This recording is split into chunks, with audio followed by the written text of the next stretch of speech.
Hey, everybody, good afternoon. Welcome to 12-Minute Trading. My name is Doc Severson, and I am joined with Dave Lukas over here. Today's Monday, the 28th of October, and we are well into the fourth quarter now. And, this time of year normally is pretty sketchy, but it's actually worked out quite well for the market overall. So what we're seeing is kind of like a little consolidation before we hit peak risk here in the next 2 weeks for the quarter. So we've got 5 of the Mag 7s reporting this week alone, as well as the jobs report. And then, of course, we all know what happens next week. Dave, what are you seeing in the markets? Yeah, GDP too, I think, is tomorrow as well, right? So you've got all of that, and then you got the election, and then the Fed right after the election. So you are right. Yeah. It is, peak risk and everything. But I'll tell you what, to me, all things point to higher. We have this little consolidation over the last week or so. We keep flagging kind of high and tight. We're holding key levels when we do it. Now we are headed up today. And again, it looks like the daily chart is charged back up. It looks like it's releasing, to the upside. The market, poly market, everything is priced in a Trump win as of now. And the market, it looks like it's starting to trade off that a little bit. Obviously, it's a big earnings week and everything. So obviously the biggest volatility event of the next 2 weeks is going to be the election. And I don't know how the market's going to take it because I don't know if we're going to know who won on election night. I don't think so either. I think this is one of the biggest uncertainties is the Yeah. I mean, they're already starting to game it right now. You're already starting to hear from certain states that are pushing back, and these are important states. And so I think it's going to be a race to the finish line, and then we're going to say, wait a minute, time out. And it's I think it's going to be tough. I actually think for this week, earnings are going to be fine. I don't really expect any major surprises. I think, we're going to kind of continue to see what we've seen with earnings, which, everybody's for the most part beating and missing, but the expectations keep getting lower for earnings. Like every quarter, it's like the expectations are lower, and it's, they're hitting it, but it's like, it's just a lower bar that they're hitting. So at some point that's going to come into play. I don't know, maybe it's the next quarter, the first quarter of 2025 to where, because that is slowing down is what that shows, right? So at some point, that is going to come into play from a fundamental standpoint. But for now, everything just really looks like it's ready just to rip higher through the end of the year. And we've talked about this. It's just, you're in that part of the cycle where we are just, it's that time where you typically have a big event, a catalyst event, like an election, something like that. You get the euphoria that comes from that. And then you get this just crazy ripping move, right? That, is just unbelievable. And it can't keep going higher. It can't keep going. And it does. And then that fuels it. Everybody jumps on board. And that's when, as we've talked about, a lot of the big boys start to sell into that because they can move more volume without being noticed, getting rid of their shares. And then it gets to a point where there's nothing left to really, sell from the big boys, right? The people that are buying it are, there's nothing left. And then they start to try to sell and there's no buyers for them. And so then it just all kind of crumbles back down. I just think that's kind of where we are, regardless of if we go into a recession or whatever next year and stuff based upon things, or, if there's, depending on what happens in Congress, all that, if there's, hey, maybe there's tax cuts, whatever, right? I just think that we're just in that kind of crescendo time, of a bull. And that can be, again, a smaller bull within a larger bull that happens, right? Getting a 15, 20% correction is, doesn't mean, it's just a higher low at this point. Quite right? honestly, for the next week or so, I mean, we'll look at the charts here in a minute, but I mean, everything points higher and everything is very linear and everything is, we're flagging out perfectly within the small range. And really what I'd like to see is something equivalent to what happened back in 2016 with the Brexit, because we had this flush to the downside that just and everybody's running around panicking like, oh no, the Britons, they're pulling back from the continent. And it was so unexpected. And I really sort of hope that we see something temporarily unexpected over the next week. So whether that's just some type of terrible jobs number, whether there's uncertainty in the Yeah. election. It could be any kind of exogenous event that nobody's pricing in right now. And, that would push the price down to maybe, Mm. 57, 5,600 on that initial spike. And I think as certainty comes back into the market, I think Mm-hmm. we would see it absolutely explode. On the other hand, if we see a normal breakout from Again, that today's would be price, healthy. yeah, it would be because yeah, let's go ahead and bring up the charts here. Mhm. What I'm seeing is the weekly chart Yeah, and that is would be that would be very, very healthy to see happen. It would be something that would be perfectly normal, and that could come like from election night. Like if there's yeah. not results or whatever, you could see like a couple day wonder off of that, right? Um, but uh, but yeah, man, you look at those charts, everything points to that. Again, I just really think we're heading into that kind of crescendo of this move for now. So I mean, looking at this on the daily chart, I mean, this is almost like a perfect flag, and we have enough Mhm. energy certainly to be able to break out from this and get over 5,900. That's the obvious move, right? When we look at this, we say, well, that's the obvious move. It looks just like that one. It doesn't quite look like this one. This is more of what I'm looking for, really. That sort of winds up, that pulls back the longbow, and that allows for that slingshot move to the upside. So I'm sort of secretly hoping that we end up pulling down really hard, because I think that would really load this thing up into the end of the year. Now, if it just breaks out higher, It would be perfect. the problem is going to be if we just break out higher, we're going to run out of gas really quickly here. And that's mostly Yeah. because this red candle is going to drop off the back starting on Monday.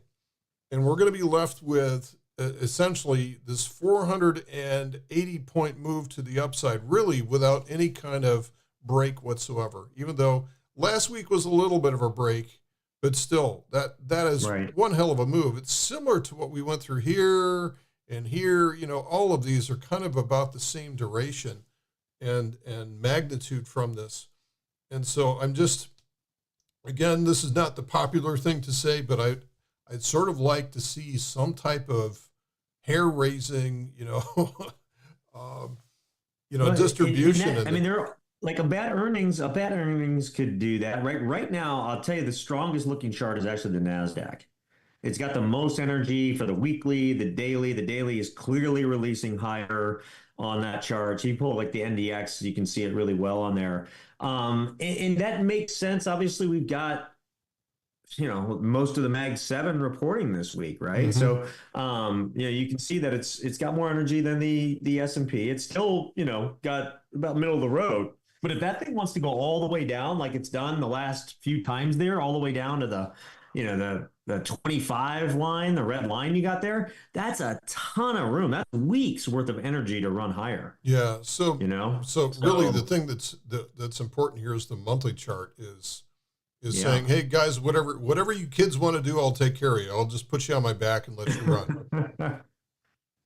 So Yeah, and so that's why, like, I do think we could see, and we have to some extent seen that with the Dow recently. The Dow's taken a beating. It's actually on the lower Bollinger Band, down to that area, and the Nasdaq's really kind of taken. So it looks like we've gotten cycling back into the growth stocks, right?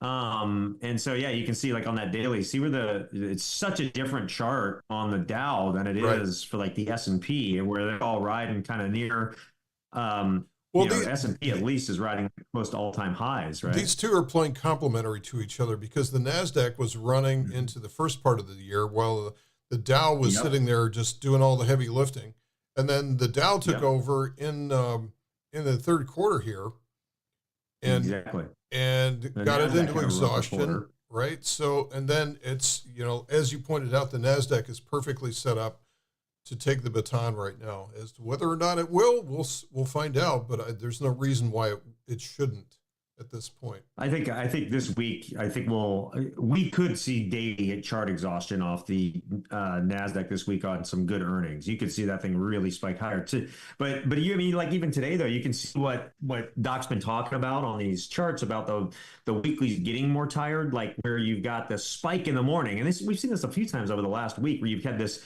kind of big spike in the morning into even the middle afternoon, and then you kind of sell off or sell down into close.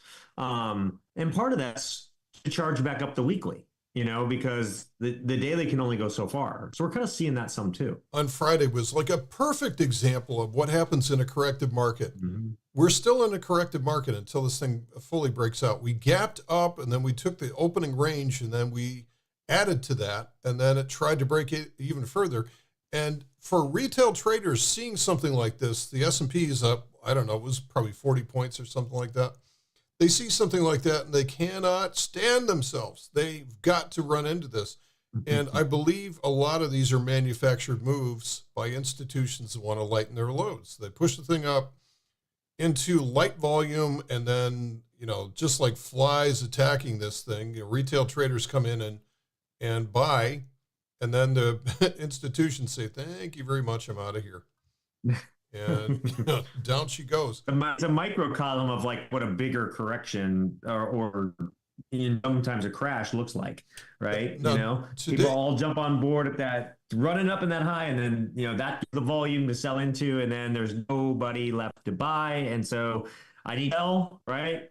All right, I'll take less. All right, I'll take less. And it just crumbles back down from there. Today's been very different from Friday. So Friday, immediately the market internals, the advancers minus decliners, started heading lower.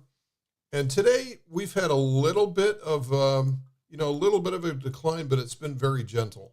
And so today doesn't look like a reversal day. Today's looks like it's just marching in place, trying to figure out, trying to anticipate what's going to be happening here. So you can just see that in the price level. We did come after the gap a little bit, but so far it's holding steady, which is good. So we've actually in our trading room, we've gone into slightly different strategies for this week because people don't want to, it's easy for us to get on here and say, hey, let's not do any trading over the next, 2 weeks because there's too much risk. And I think there's an opportunity that we're starting to use in the trading room, the live trading room that we have, where I'm like, okay, let's be flat by the day's end if possible. But if we can pull out 3% out of a trade, then we'll just go to cash overnight, and then we'll just do it again tomorrow. So it took us like an hour to hit 3% this morning on our trade, and then we were done. And so I'm gonna just keep going back to the well this week. Maybe definitely will not want to hold over the jobs report on Friday. Right. So we want to let the jobs report come out. And I think we can still even take trades on Tuesday next week because nobody's going to know anything until, well into the evening. So now Wednesday, that's the benefit of zero D. That's the benefit of zero DT. You don't have to worry about, that. So, I mean, there'll be some movement in trading. I mean, again, we're in a silly time of week. Who knows what type of October quote unquote surprise comes out? Who knows? Maybe there's nothing, right? It's just, every day could bring something, right? And so for now, markets are kind of just chopping along, kind of, going sideways, flagging out, starting to go a little bit higher on most of these, and they're holding the key levels. And so as long as they do that, we're just still in this uptrend, and we just may bide our time. It could be crazy with everything that we have going on. We talk about the volatility potential and stuff. We could just go nowhere through the next week. That is a real potential. Even with the earnings, we could see spikes off earnings that are just faded into the day where we start where we began and stuff like that. Individual stocks withstanding, right? My one for this week to watch, I think, is Meta. Meta has hit consistently on earnings. And it's done pretty well. So, I mean, I'd be interested to see if they can keep that up. And they typically have been crushing it on earnings. So watch Meta. That's one if you want to do like an asymmetric trade on, just buy a call, buy a put, same price, leave it, and within the expected move, see which one wins out, right? See what you do on it. Stuff like that. You can play around a little bit and have some fun. It's totally gambling, right? But, small risk to a potentially big reward off something like that. So let's see. When is Meta actually reporting? Is it Tuesday or Wednesday or Thursday night? I want to say Wednesday, but let me pull up. I had the earnings whisper chart. Oh, it's right here. It's 10:30. So 10:30 is Wednesday. Yeah, so that's Wednesday. Yeah. So yeah, we're going to get some movement, and it's what I typically like to do, guys, is I will go out and I like to use tick charts for this sort of thing. A lot Hmm. of times people don't know what a tick chart is, but you can, in Thinkorswim, you can come out here to the time axis, and then instead of aggregating your candles by time, you can do it by tick, which means that it takes a certain number of transactions to build a candle. And what that does is when we have these crazy moves in the after hours, if there is a lot of volume, then it prints a lot of candles. If there's no volume, then there are no candles. Look at this. This is between, here's Friday all the way into, um, this is Friday morning. After hours. Yeah. So here's the better example. Here's Friday, and then this is all of Sunday night's price action right there. And you're not pulling out pages and pages of candles just for 5-minute candles on Sunday night, where you don't get a whole lot of movement. And so you can do that. That's what I would do is watch the earnings releases that come out, watch the S&P, or you can also do this with tick charts on individual stocks. I do this as well with individual stocks. So if I go over to something like, I'll do like a 333 tick chart with something like, we can look at Meta here. And so you see all of the price action in the after hours during something like this. And then it's going to give you a good, accurate representation of what's happening with the price. So if you guys want to watch from home, I would use a tick chart on these candles after hours. So Yeah, let's see. and again, it'll be interesting. This could be the one where, because of that, Meta may be running up into earnings, and you get to sell the news event off it. That's why that one's just going to be the interesting to watch most for me, just the way that's been performing. But I mean, you got Amazon this week, you've got Microsoft. Be interesting if Microsoft turns things around a little bit off their last one. Right. It just doesn't let up. And then watch NVDA based upon like Microsoft and Amazon and stuff like that too. Even though they don't have earnings till like a month from now, what those guys are, remember, those are like their biggest customers. So what those guys are doing, what they talk about like CapEx and stuff, you can see, NVDA start to go based upon their results. A good time to maybe take advantage of that, right? I've been doing a lot of covered calls on NVDA week to week here, and it's been playing out really nicely. So, these guys are all related. They're all like, I mean, honestly, NVDA, their biggest customers are like the Mag 6, Right. if you will, and stuff. So how they do affects that and so on. But I just, you look at those charts, guys, and it's, we're standing maybe a little bit of a 2 to 3% pullback just to get them, really nice higher low base to go off of. I think we're going to see that end of the year run out of these charts. And I think that happens regardless of who's elected. And that happens because, number one, it does bring some certainty, but also I think no matter who's elected, people are going to want to get in those gains and make as much as they can through the end of the year, and the big players are too. And then next year is when they'll start to change their strategies of how they do things based on who's elected. So guys, what I'm going to do here real quick is I'm going to bring up just a daily chart, and just to be fair on both sides of the equation here, what would have to happen for the chart to actually start to work into a bear? And while I'm doing that, guys, if you have any questions for those of you that are with us live here today, there's a fair amount today. And if you have any questions, if there's any topics or charts you want us to take a look at, please chat us in the YouTube chat here and let us know what's on your mind. Otherwise, if you're watching this on a replay, which is going to be most of you, let us know what we can cover for next week. I think it's just going to be me solo next week, but I'd be happy to cover any topics that you want. All right, so here's the question. How do we know whether this is going higher or lower? Well, so far right now, we're still making higher highs and higher lows. So technically, it's really simple to look at something and say, well, if it starts making lower highs and lower lows. So this is a good example in July and August, where it started making lower highs and lower lows, and then it immediately obviated that. It just completely nulled that out by making a higher high, and subsequently we made a higher low, and then it was a change. So this what this is, for those of you that haven't done multiple time frames, this is really just a simple pullback. This is a larger time frame pullback, in this case on the weekly chart. That's all this is. But if you only spend your life looking at the daily chart, you're going to look at this and you're going to say, oh my God, we're reversing. It's a bear market now. And then this is what happens, is that everybody bears up and then has to, buy back their shares to unwind their short positions. And so this is why bears are always too early. Bears are always too early on these things.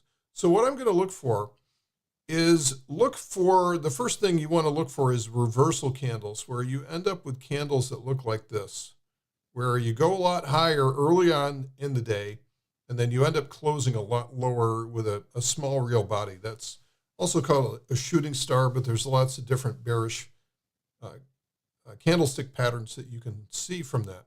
So we've had some reversal candles here, but overall everything's been very quiet. But if we want to start moving down, so probably the best way to look at this is just to go back in time here. Let's go back, a couple of years to 2022.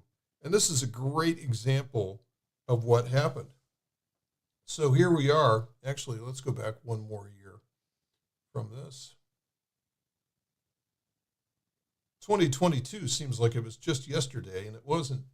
So here's 2021. We're just going higher highs and higher lows.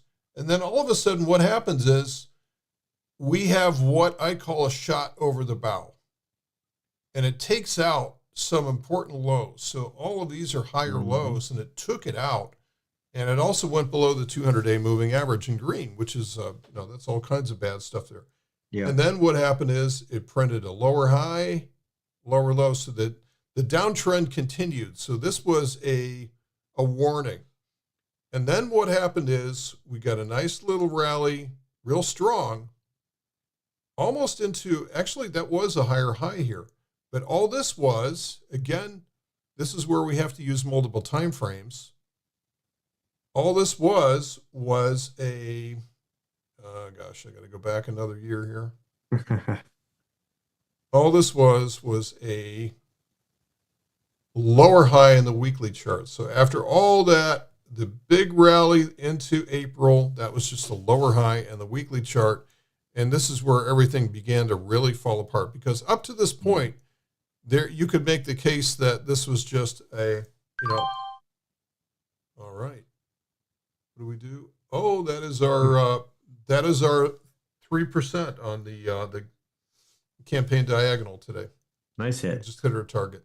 So that's what we're going to be looking for. So guys, don't get eagerly excited. A lot of times on the initial move down, as the market transitions into a bear, you're going to see one hell of a rally come up there. In fact, some of the strongest rallies that you'll ever see will be during bear markets or corrective patterns. And this is really where the rubber hits the road, because this is where you don't want to be selling down here, right? So that's the worst thing that happens, is you're selling up here. If you're convinced that this is working into a bear, this is where you want to unload your inventory, right into here, pretty close to the highs too. And then there's other times to do that. But the bottom line here is that we want to be looking at a combination of time frames. So not only the daily chart to understand if and when things are reversing, but then the weekly chart to understand where it's going in the bigger picture. So, what you didn't hear us say is we're looking for some particular study to show something. Now, I know that Dave likes to use the Bollinger Bands for this. The Bollinger Bands are a great use of standard deviations for how things are moving, because you've got your upper band, you've got your lower band, and then you've got a basic moving average in here, and it shows plus and minus 2 standard deviations. And you've got your basic squeeze set up. So this is a very, it truly is still an indicator. It's still a trailing study, but I think it's one of the more accurate ones that shows actually what's happening with the price, instead of I've got these on the chart, but I don't really use the MACDs all that much. I don't use stochastics anymore. I've pretty much just thrown those away. I just have these on this chart just as a chart that has MACDs and stochastics on them. Yeah, But the Bollinger Bands in conjunction with the energies are really the key. yeah, Like just the straight up Bollinger Bands. I mean, you can use them as levels, lower Bollinger Band, buy if you want to go higher or sell into that. Upper Bollinger Band, sell or, sell call side type thing. But the energies really help dictate. So you have a good example, like right back there around 8.5.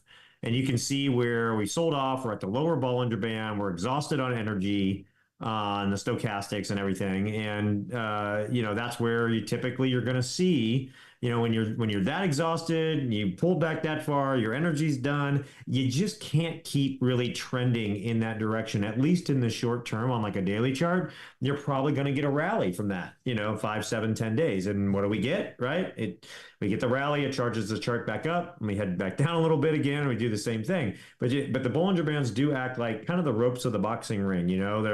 They bend, they don't break, right? The fighter gets pushed up against them, but they get thrown back in the ring. It's kind of the same thing with price.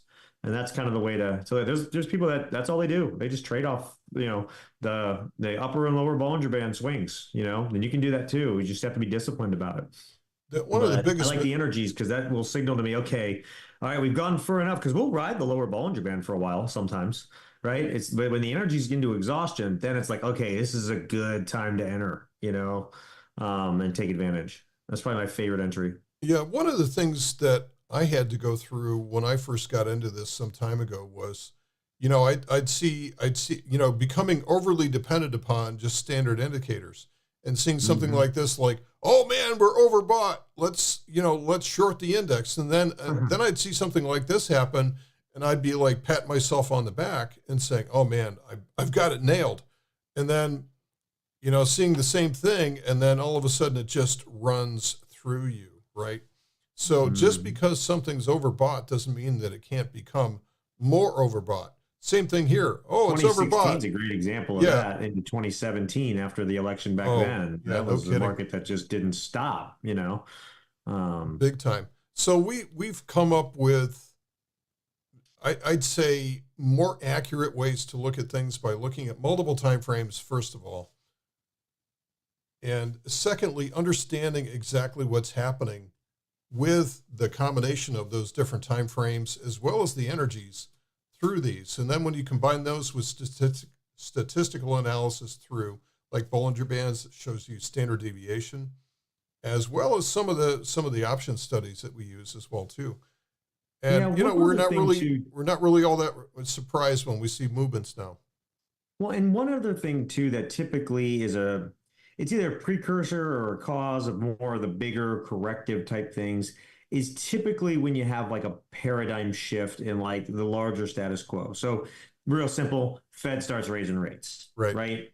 After 10 plus years, right? So that's obviously a big, paradigm shift in what the status quo has been. Fed starts cutting rates, right? That's a paradigm shift. So you look at things that that really have a big impact, not just, day to day, but on a macro scale too. And those things, like right now, there's not a ton of those in play, honestly, until January, 20th of next year, when the new president's sworn in and Congress is sworn in. And at that point, you could have some major paradigm shifts when it comes to law, to tax, to how we are in the world, all kinds of stuff, right? So that's why I'm saying I think to me the market has that kind of, it's that time, right, to get it, before, no matter what your views, before that big paradigm shift starts to happen. And so that's why I think we'll see that run. Yeah, I think there's, and then come January, February, who knows? There's right? an excellent time for funds to go get some easy alpha into the end of the year, and also to get the right conditions to take that alpha off the table and go back to cash before everything exactly gets weird. So, okay, well, nothing seen. Thank you everybody for joining us here today. We're going to sign off for now, but thanks for attending. And if you're watching this on a replay, of course, bye, everybody. Thank you everybody for checking in as well too. So let us know if there's something that we can cover in next week's session. Otherwise, for today, for Monday, Doc's signing off. And thanks, everybody. Bye, guys. All right. Bye now.